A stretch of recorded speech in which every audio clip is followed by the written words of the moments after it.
नमस्कार, आप देख रहे हैं लोकल हरियाणा न्यूज।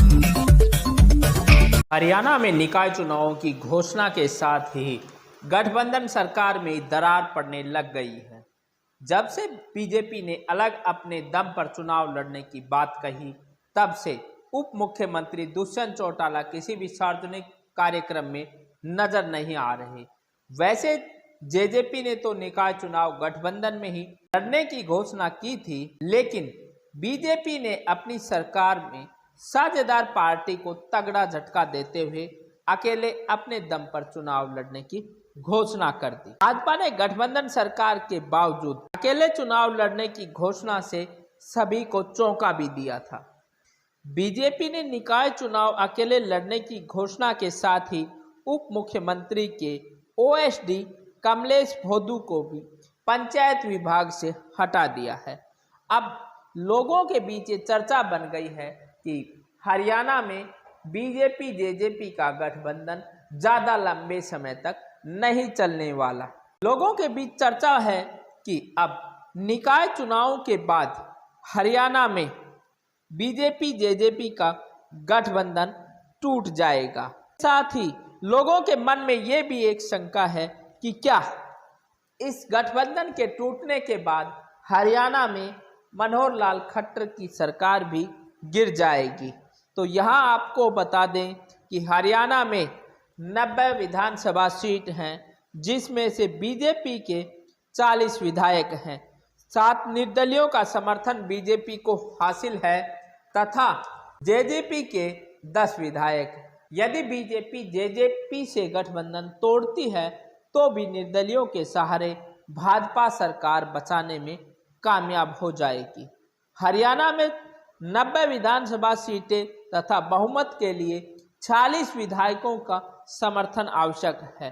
वर्तमान में 40 बीजेपी के विधायकों के साथ साथ 7 निर्दलीय सरकार को बचा लेंगे, लेकिन यदि जेजेपी गठबंधन तोड़ने के साथ ही विधायकों में भी तोड़फोड़ करती है तो फिर मनोहर लाल खट्टर के लिए मुश्किलें बढ़ सकती हैं। निकाय चुनाव में जिस तरह से भारतीय जनता पार्टी ने अकेले चुनाव लड़ने की घोषणा करके जेजेपी को जो झटका दिया है, इससे लोगों को उम्मीदें ये जगने लगी हैं कि अब भारतीय जनता पार्टी और जेजेपी का गठबंधन हरियाणा में ज़्यादा लंबे समय तक चलने वाला नहीं है। इसके साथ ही लोगों के मन में जिस तरह से भारतीय जनता पार्टी के अंदर ही सांसदों द्वारा जो मुख्यमंत्री का विरोध किया जा रहा है, उसको देखते हुए लोग मुख्यमंत्री मनोहर लाल खट्टर की कुर्सी को भी खतरा बता रहे हैं। बहरहाल आने वाला समय ही बताएगा कि हरियाणा की राजनीति किस करवट बदलती है। हमने तो जब से सरकार बनी है गठबंधन धर्म निभाया है। पीछे 2 बाई इलेक्शन हुए विधानसभा के, उनमें भी हमने उनका साथ दिया और उन्हें चुनाव लड़वाया। अब उनका पार्टी का ये निर्णय है कि हम ये चुनाव फ्रेंडली लड़ेंगे और अलग लड़ेंगे, तो ये उनका निर्णय है, वो फ्रेंडली लड़ लेंगे। तो हमें कोई दरार नहीं होगी। एक ही पार्टी अलग अलग वोट मांगोगे जाके। अब जब उनका फैसला है ये जी, हमारा फैसला नहीं है। हमने तो अब भी यही कहा था बार बार कि हम मिल करके लड़ेंगे। हमारी तरफ से किसी ने कभी आज तक कहा हो कि हम इंडिपेंडेंट लड़ेंगे तो बताओ जी। अब उनका निर्णय है, ये उनसे पूछो।